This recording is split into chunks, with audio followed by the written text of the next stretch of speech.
kaeling rumikang di bumi alam namun kasasalam teh nafsu nu mata kaduhu badan anu katon Tuhan.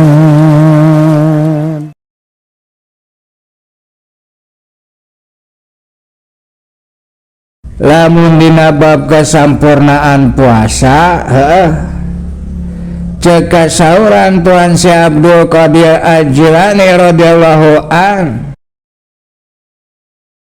puasa teh mencakup kana 3 bagian, nyaeta puasa syariat, puasa thariqah jeung puasa hakikat. Jalma anu sampurna puasana nyaeta jalma anu bisa ngalakonan kana 3 eta bagian puasa secara bersamaan. Jadi puasa syariat, puasa tarekat jeung puasa hakikat teh bukan sesuatu yang terpisah-pisah, tapi merupakan satu kesatuan yang utuh. Diulah dipisah-pisah nu kahiji puasa syariat. Fa amma syaumu syariati bahwa ayam sika akal anya mahkulati wal masyrobati wa anya wikoi pinnahari. Ari puasa syariat nyaeta anjeun nahan diri tina dahar jeung tina minum jeung tina berhubungan badan jeung pamajikan. Eta puasa syariat. Ari puasa syariat mah dibatasi ku waktu. Waktuna nyaeta ti mimiti terbit fajar nepi ka surup panon poe, atawa ti mimiti waktu imsak nepi ka waktu bedug maghrib. Jadi lamun ente niat puasa dibarengan ku praktekna nyaeta nahan diri tina dahar jeung tina nginum jeung tina berhubungan badan jeung pamajikan ti mimiti waktu imsak nepi ka adzan maghrib, eta ngaranna puasa syariat. Lamun dina puasa syariat ente disebut sah ngalakonan puasa syariat salila eueuh perkara anu ngabatakeunana dina rentang waktu eta. Hartina nu ngabatakeun kana puasa syariat mah nyaeta dahar, nginum jeung berhubungan seksual. Nah geus sampurna puasana lamun ngan saukur kitu hungkul. Tah apa badieu ente lamun daek migawe kitu hungkul oge jang eta teh geus alus. Nyaeta anjeun teh geus meunang hiji bagian tina puasa nyaeta puasa syariat. Tapi lamun mudag kana kasampurnaanana can bisa disebut puasa anu sampurna. Lamun hayang sampurna mah kumplitan puasana ku thariqahna jeung ku hakikatna. Ayeuna nu kumaha ari puasa thariqah?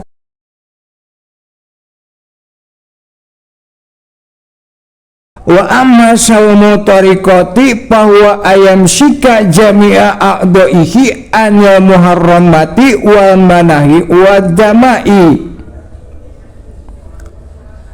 Ari puasa thariqah mah nyaeta anjeun nahan sakabeh anggota badan anjeun tina naon anu diharamkeun jeung tina naon anu dicegah jeung tina naon anu dicela ku hukum-hukumna Gusti Allah Subhanahu wa ta'ala.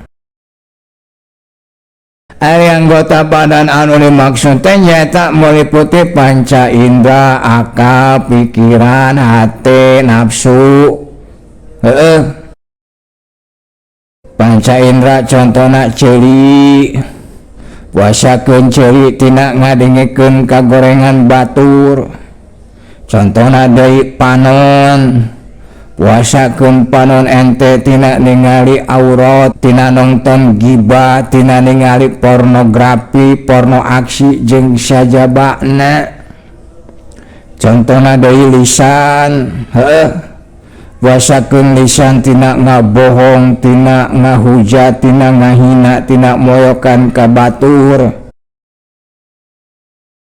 Tuluy akal pikiran, puasana akal pikiran nyaeta puasa tina goreng sangka ka Gusti Allah, puasa tina goreng sangka ka batur, puasa tina ngarencanakeun kagorengan jeung kajahatan, puasa tina ngahayal.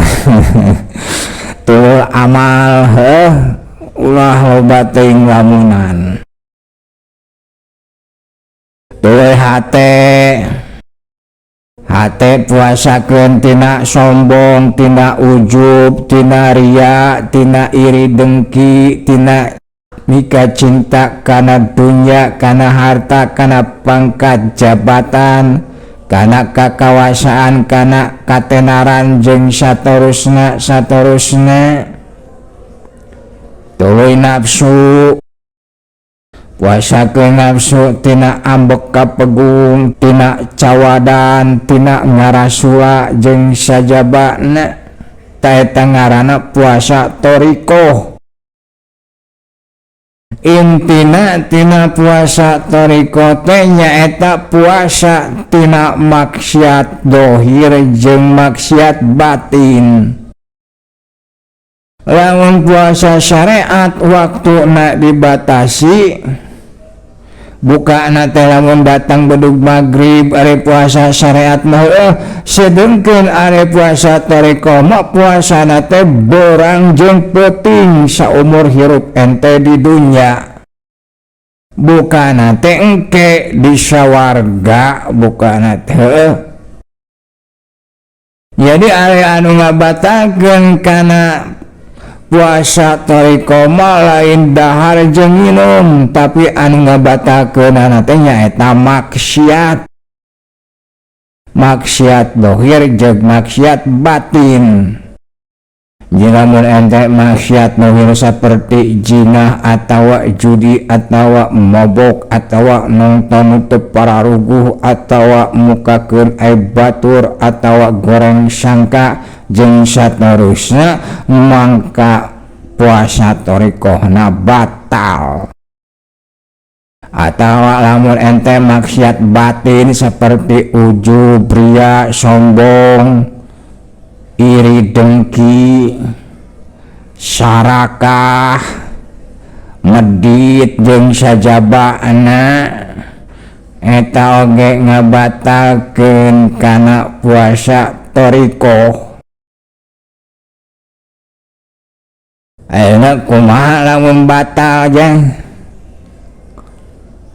Gampang lamun batal mah tinggal niat deui. Tapi samemeh niat deui tobatan heula maksiatna heueuh.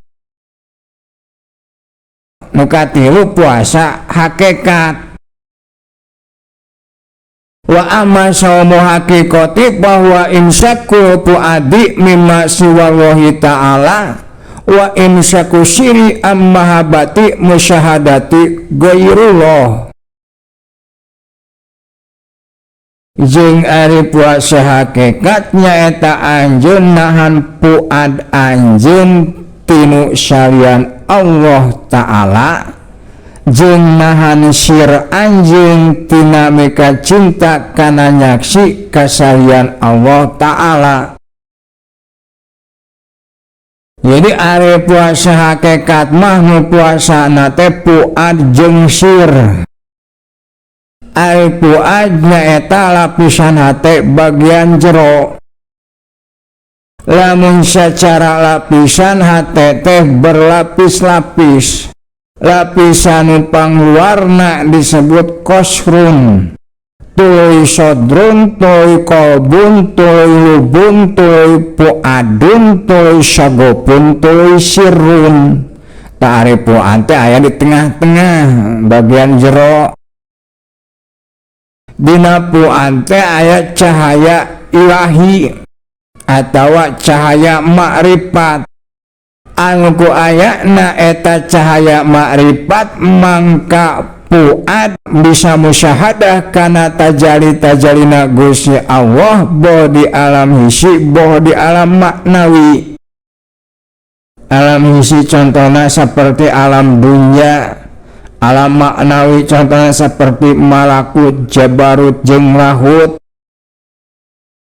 Cek keterangan dina Quran ngeunaan puad maka dabal puadu maro'a, teu ngabohongkeun puadna kana naon anu ditinggalina. Jadi puad teh intina mah dalam tanda kutip panona hate. Ayeuna lamun dina konteks puasa artina puasakeun panon hate anjeun tina ningali kasalian Gusti Allah. Artina eta puan teh kudu dijaga supaya tetap tawajuh, supaya tetap musyahadah ka Gusti Allah Subhanahu wa ta'ala. Ulah berpaling kana gambaran-gambaran makhluk.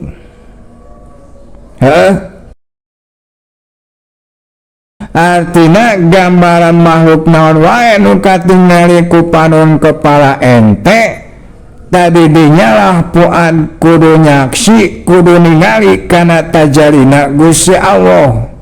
Ulah ngilu ningali kana gambaran makhluk puad mah. Jadi dalam tanda kutip apapun yang disaksikan ku panon kepala ente disitulah puad menyaksikan Allah. Jadi lamun ente tidak menyaksikan Allah pada segala sesuatu yang ente lihat, maka disitulah ente teh batal puasana secara hakikat. Jadi lamun disederhanakeun mah unsur puasa hakikatna nu kahiji nyata ngajaga hate atawa puad agar tetap sadar ka Gusti Allah. Ngajaga kasadaran ka Gusti Allah dina puad dina hati jero. Nu kaduana puasa hakikat teh nyata muasakeun syir tina meka cinta kana nyaksi kasalian Allah. Jadi ari panon dohir mah resepna teh ningali kana awewe, ningali kana mobil, ningali kana gedung-gedung, ningali kana pemandangan-pemandangan jeung sacobana. Ta ulah sir ulah ditenjokeun kadinya, sir mah dipake kana resepna teh resep ningali keagungan-keagunganna Gusti Allah. Asyiru minurilah cek sabagian ulama aisyar teh rahasiahna manusia anu asana langsung tina nur kagungan Allah, tina nur ilahi. Tak kusababasana langsung tina nur ilahi mangka sirmah teu boga kecenderungan ka makhluk. Tersepun ka makhluk teh sirna resepna teh ngan ka Gusti Allah wungkul. Lamun ibarat kahayang mah hayang nate hayang ningali ka Gusti Allah wungkul. Jadi lamun ente ke puasa tapi hayangna hayang ningali nasi uduk, hayang ningali nasi kebuli, hayang ningali nasi bakar jeung sajabana, hayang ningali cendol, hayang ningali naon jang buka puasa, hayang ningali baju lebaran jeung sajabana, tamangka teh ngandung arti hakikat diri ente teh can ngilu puasa. Hatina ari jama anu hakikat dirina ngilu puasa mah pandangan hatena jeung kasadaran rohanina manteng mayeng ka Gusti Allah.